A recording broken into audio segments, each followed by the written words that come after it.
Bagaimana jika kebiasaan pribadi yang jarang dibicarakan orang sebenarnya memengaruhi pikiran, emosi, tingkat stres, dan bahkan keseimbangan psikologis wanita secara keseluruhan? Dan bagaimana jika kebenarannya sama sekali berbeda dari apa yang diyakini kebanyakan orang?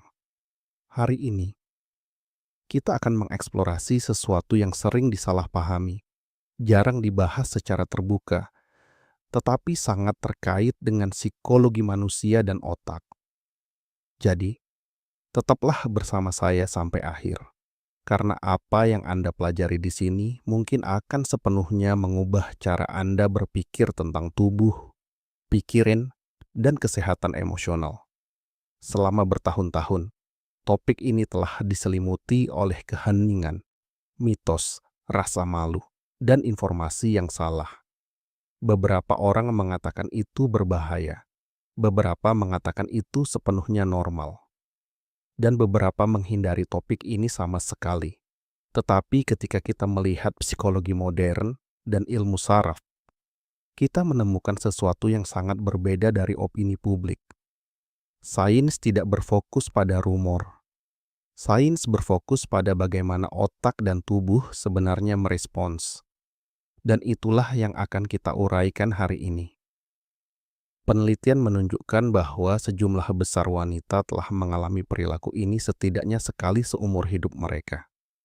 Dan yang menarik, hal ini tidak terbatas pada usia, segi status hubungan, atau latar belakang. Baik lajang maupun berpasangan, rasa ingin tahu dan kesadaran diri memainkan peran utama. Ini memberitahu kita sesuatu yang penting. Ini bukan hanya tentang perilaku. Ini tentang memahami tubuh manusia dan sistem respons emosional. Dan ketika kita memahaminya dari sudut pandang psikologis, semuanya mulai lebih masuk akal. Sekarang mari kita bicara tentang apa yang sebenarnya terjadi di dalam otak. Selama momen kesenangan atau pelepasan, otak mengaktifkan sistem penghargaannya. Ia melepaskan zat kimia yang disebut dopamin, yang bertanggung jawab atas kesenangan motivasi. Perasaan penghargaan pada saat yang sama, tubuh juga melepaskan endorfin. Zat kimia alami yang membantu mengurangi stres, menurunkan ketegangan emosional, meningkatkan suasana hati. Inilah mengapa banyak orang melaporkan merasa rileks setelahnya. Tetapi masih ada lagi.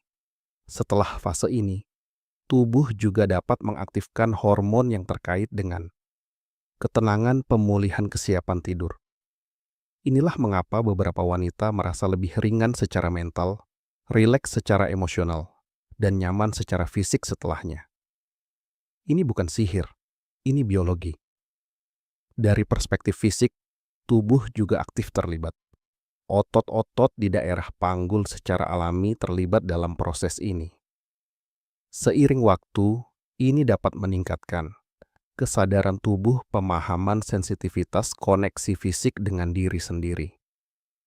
Tetapi yang lebih penting, ini bukan hanya fisik. Ini adalah kesadaran psikologis tentang bagaimana tubuh Anda bereaksi terhadap rangsangan, emosi, dan stres. Dan kesadaran itu terkadang dapat menyebabkan kepercayaan diri yang lebih baik, pengurangan kecemasan, pemahaman diri yang lebih kuat. Karena ketika seseorang memahami tubuhnya sendiri, mereka sering merasa lebih mengendalikan diri. Banyak psikolog percaya bahwa kepercayaan diri manusia sangat terkait dengan kesadaran tubuh. Ketika seseorang memahami respons, emosi, dan pemicu stres mereka, mereka mulai mengembangkan rasa kendali internal yang lebih kuat. Ini bukan tentang kebiasaan itu sendiri. Ini tentang apa yang dipelajari otak darinya. Bagaimana ia bereaksi, bagaimana ia menenangkan diri, bagaimana ia mengatur ulang, dan hubungan antara pikiran dan tubuh ini memainkan peran utama dalam stabilitas emosional. Tetapi ada sesuatu yang diabaikan kebanyakan orang. Bahkan perilaku alami pun dapat menjadi bermasalah jika tidak ada keseimbangan.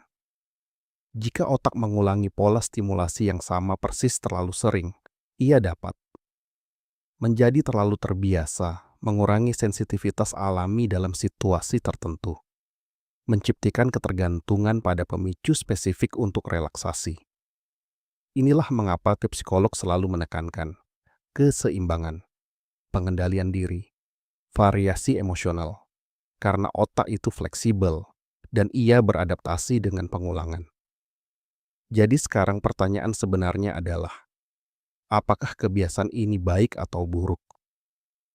Jawabannya tidak sederhana, tetapi jujur. Dalam konteks yang sehat dan seimbang, hal itu dapat mendukung pengurangan stres dan kesadaran diri. Tetapi ketika menjadi berlebihan atau ketergantungan emosional, hal itu dapat memengaruhi keseimbangan seperti banyak perilaku manusia. Dampaknya bergantung pada frekuensi keadaan emosional. Ketergantungan psikologis bukan hanya tindakan itu sendiri. Pada akhirnya, topik ini bukan hanya tentang tubuh. Ini tentang psikologi kesadaran emosional pemahaman diri. Karena semakin seseorang memahami pikiran dan tubuhnya sendiri, semakin banyak kendali yang mereka peroleh atas emosi, stres, hubungan kepercayaan diri. Dan itulah kekuatan sebenarnya dari kesadaran diri.